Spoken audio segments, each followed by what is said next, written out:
Hello mindful friends, अगर हम NASA की बात करें तो दुनिया में सबसे बड़े टॉप स्पेस रिसर्च ऑर्गेनाइजेशन से एक है नासा। और अगर हम नासा की सिस्टम की बात करें तो हाई प्रोटेक्टेड में है नासा की सारे सिस्टम। नासा की सिस्टम को हैक करना या नासा के सर्वर में एंटर करना काफ़ी ज़्यादा मुश्किल है, लेकिन आपकी जानकारी के लिए बता दूं कि एक 15 साल की लड़के ने नासा के सिस्टम को हैक कर लिया।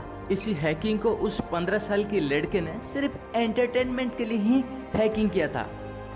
बात है साल 1999 की, जब सारे यंगस्टर नया नया कंप्यूटर चला रहे थे, कंप्यूटर का तरफ आकर्षित हो रहे थे। और उस टाइम बच्चे भी कंप्यूटर की तरफ बहुत तेजी से आकर्षित हो रहे थे। उसमें से एक है जोनाथन जेम्स, जो कि कंप्यूटर के मामले में बहुत तेज था। माना जाता है कि बाकी बच्चे के मुकाबले जोनाथन जेम्स की दिमाग काफी ज्यादा तेज चल रहा था। देखते ही देखते कंप्यूटर को लेकर जोनाथन जेम्स इतना एडिक्टेड हो गया कि उनकी पेरेंट्स उससे कंप्यूटर छीन लिया और उसी वजह से उसने अपना घर छोड़ के चला गया। उसका बाद कंप्यूटर वापिस देने का शर्त में फिर घर वापिस आया। उसने घर वापिस आने का बाद कंप्यूटर प्रोग्रामिंग एंड कोडिंग में इतना तेज हो गया कि उसने हैकिंग की दुनिया में कदम रख लिया। किसी भी सिस्टम की सिक्योरिटी को ब्रेक करना, किसी भी सर्वर के अंदर एंटर करना, कोई भी सिस्टम को हैक करना उसकी बाएं हाथ की खेल था। लेकिन जोनाथन जेम्स की तमन्ना थी कुछ बड़ा करने की, कुछ बड़ा। इसलिए उसने उसकी देश की हाई प्रोटेक्टेड सिस्टम नासा को टारगेट किया। उसने प्लानिंग किया है कि नासा की सिस्टम को हैक करने की।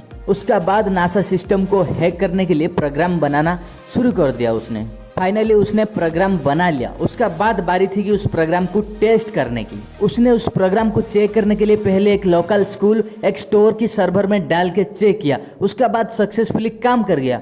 उसका बाद बिना कुछ सोचे हुए उसकी बनाया हुआ प्रोग्राम को नासा की सर्वर में सेंड कर दिया।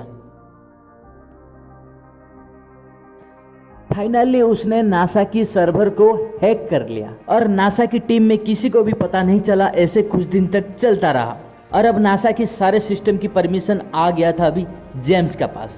अब नासा की सारे डाटा किसी भी तरह इस्तेमाल कर सकता था जोनाथन जेम्स। और कुछ दिन के बाद नासा की साइबर एक्सपर्ट टीम को पता चल चुका था कि उनकी सिस्टम में कुछ छेड़खानी हुई है और उनकी सिस्टम को हैक किया गया है। और उसका बाद नासा की साइबर एक्सपर्ट टीम को सारे सिस्टम को बंद करना पड़ा और जिसी वजह से नासा को $41,000 की लॉस भी हुआ। लेकिन ये 15 साल के मासूम बच्चे को पता नहीं था कि उसकी अनजान में कितना बड़ा क्राइम कर बैठा है उसने। फाइनली नासा की साइबर एक्सपर्ट टीम पता कर ली है कि किस लोकेशन से उनकी सिस्टम को हैक किया गया था और तुरंत ही कंप्यूटर अब्यूज वायलेशन क्राइम में जेम्स को अरेस्ट कर लिया गया और जेम्स को 18 साल ना होने की वजह से उसको कम सजा दिया गया। और इसी बीच में नासा की कहना है कि उनकी सिस्टम से ऐसे एक इम्पोर्टेंट सॉफ्टवेयर चोरी हुआ जिसका कीमत है कि $1.7 मिलियन। और साथ साथ जेम्स का हाथ में इंटरनेशनल स्पेस स्टेशन की सोर्स कोड तक भी लग चुका था, जिसमें से कि इंटरनेशनल स्पेस स्टेशन की टेम्परेचर एंड ह्यूमैनिटी कंट्रोल किया जाता था। इतना बड़ा साइबर अटैक होने का बाद देश में सारे साइबर एक्सपर्ट की नज़र थी अभी जेम्स का ऊपर। कुछ सालों बाद बहुत बड़ा साइबर अटैक की मामला सामने आया अमेरिका में, जिस तरह जेम्स ने किया था। और इसी बार बिना सोचे समझे पुलिस ने जेम्स का घर में रेड मार दी।